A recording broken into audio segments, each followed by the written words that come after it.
ಸಂಚಿಕೆಯಲ್ಲಿ ನಾವು ಧ್ಯಾನವನ್ನು ಮಾಡುವಾಗ ಕುಳಿತುಕೊಳ್ಳುವ ಒಂದು ಮುಖ್ಯವಾದ ಆಸನವನ್ನ ಯಾವ ರೀತಿ ಮಾಡಬೇಕು ಅನ್ನುವುದನ್ನ ನೋಡೋಣ. ಇದು ಪದ್ಮಾಸನ.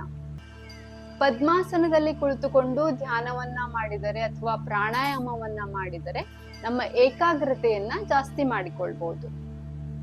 ಈಗ ಇದನ್ನ ಯಾವ ರೀತಿ ಮಾಡಬೇಕು ಮತ್ತೆ ಇದನ್ನು ಮಾಡೋದಕ್ಕೂ ಮೊದಲು ಯಾವ ರೀತಿ ಪ್ರಿಪರೇಷನ್ ಅನ್ನ ಮಾಡಬೇಕು ಅನ್ನುವುದನ್ನ ನೋಡೋಣ. ಮೊದಲು ಕಾಲನ್ನ ದಂಡಾಸನಕ್ಕೆ ತನ್ನಿ,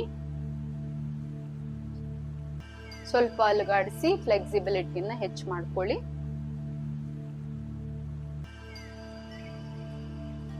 ಈಗ ಒಂದು ಕಾಲನ್ನ ಈ ರೀತಿ ತಂದು ಮೊದಲು ಕಾಲನ್ನ ಹಗ್ ಮಾಡಿ ಆಮೇಲೆ ಪ್ರೆಸ್ ಮಾಡಿ. ಇನ್ಹೇಲ್,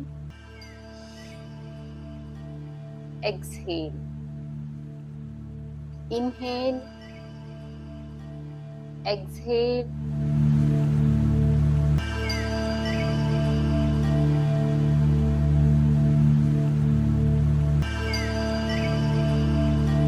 ಈ ರೀತಿ ಒಂದು 8-10 ಬಾರಿ ಮಾಡ್ಕೊಳ್ಬೇಕು. ಆಮೇಲೆ ಕಾಲನ್ನ ಈ ರೀತಿ ಇಟ್ಟು ನಿಧಾನಕ್ಕೆ ಹಿಂಗೆ ಪ್ರೆಸ್ ಮಾಡ್ತಾ ಹೋಗ್ಬೇಕು. ಈ ರೀತಿ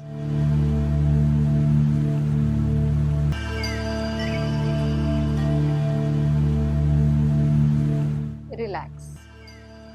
ಈಗ ಈ ಕಾಲು inhale, exhale, inhale, exhale, inhale, exhale, inhale,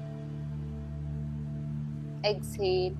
ಈ ರೀತಿ ಎರಡು ಕಾಲನ್ನ 8-10 ಬಾರಿ ಮೇಲ್ಗಡೆ ಹಗ್ ಮಾಡಿ ಆಮೇಲೆ ಕೆಳಗೆ ಪ್ರೆಸ್ ಮಾಡಿ. ಈಗ ಕಾಲನ್ನ ಹೀಗೆ ಇಟ್ಟು ನಿಧಾನಕ್ಕೆ ಪ್ರೆಸ್ ಮಾಡ್ತಾ ಹೋಗಿ.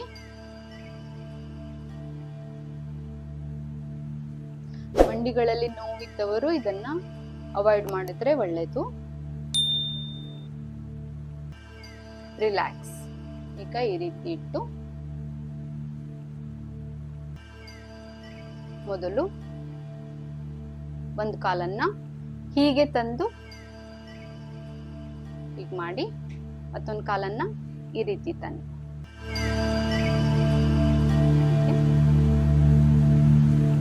ರಿಲ್ಯಾಕ್ಸ್.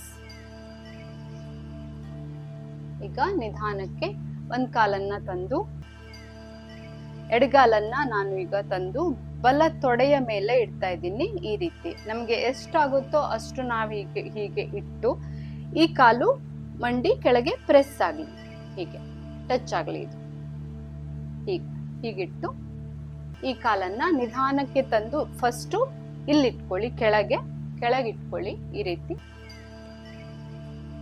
ಆಮೇಲೆ ನಿಧಾನಕ್ಕೆ ಒಂದ್ಸರ್ತಿ ಡೀಪ್ ಬ್ರೀತಿಂಗ್ ಮಾಡಿ. Inhale, exhale. ಈಗ ಈ ಕಾಲನ್ನ ನಿಧಾನಕ್ಕೆ ಎತ್ತಿ ಇಲ್ಲಿಡಿ, ಹೀಗೆ ರಿಲ್ಯಾಕ್ಸ್. ಹೀಗೆ ಈಗ ಕೈಯಲ್ಲಿ ಚಿನ್ಮುದ್ರ ಅಥವಾ ಪ್ರಾಣ ಮುದ್ರ ಈ ರೀತಿ ಬ್ಯಾಕ್ ಅನ್ನ ಸ್ಟ್ರೇಟ್ ಆಗಿ ಇರಿಸಿ ನಿಧಾನಕ್ಕೆ ಕೂತ್ಕೊಳ್ಳಿ. ಈ ಪೊಸಿಷನ್ ಅಲ್ಲಿ ಧ್ಯಾನವನ್ನ ಮಾಡ್ಬೋದು, ಪ್ರಾಣಾಯಾಮವನ್ನ ಮಾಡ್ಬೋದು. ಈಗ ಇದನ್ನ ರಿಮೂವ್ ಮಾಡ್ಬೇಕಾದ್ರೆ ಮೊದಲು ನಿಧಾನಕ್ಕೆ ಒಂದ್ ಕಾಲನ್ನ ತೆಗೆದು ದಂಡಾಸನಕ್ಕೆ ತನ್ನಿ, ಮತ್ತೊಂದು ಕಾಲನ್ನ ತೆಗೆದು ದಂಡಾಸನಕ್ಕೆ ತನ್ನಿ. ಆಮೇಲೆ ಈ ರೀತಿ ಮಾಡಿ.